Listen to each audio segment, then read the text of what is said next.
আসলে আমি জানি আমার ভিডিও ভাইরাল হবে না, আমি যে ভিডিওই বানাই আপনারা ভিডিও ভাইরাল করবেন না।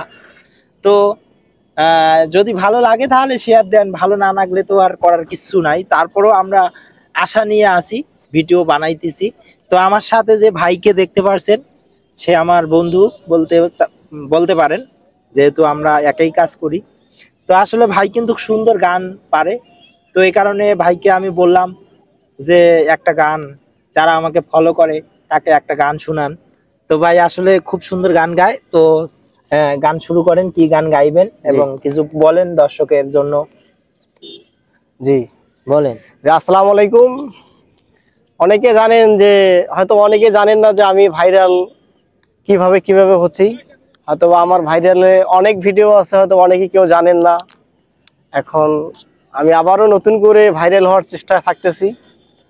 আমি মানে বিরহের গান নিয়ে আমার বেশি পছন্দ। আমার মনির খানের গান খুবই ফেভারিট, ওর গানেই আমি ভালোবাসি। তো মনির খানের গান নিয়ে আজকে আমি একটা গান গাইতে চাচ্ছি। আশা করি যদি ভালো লাগে অবশ্যই লাইক কমেন্ট শেয়ার করবেন। 34/5 সতীশচন্দ্র লেন, পরিচিত জন যারা তারা হয়তো চিনবেন। মীর সাহেবের বাড়ি বলে এলাকার লোক ডাকতো, ব্রিটিশ আমলে সেই বাড়িতে মীর পরিবার থাকতো।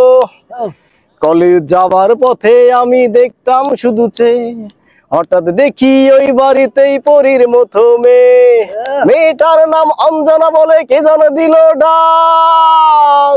সেই সূচনা এই অঞ্জনা, হেই অঞ্জনা, মনের মাটিকে জ্বালিয়ে পুড়ে জীবন করলে খান।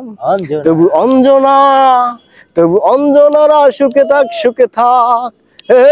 তবু অঞ্জনা, তবু অঞ্জনারা সুখে থাক সুখে থাক।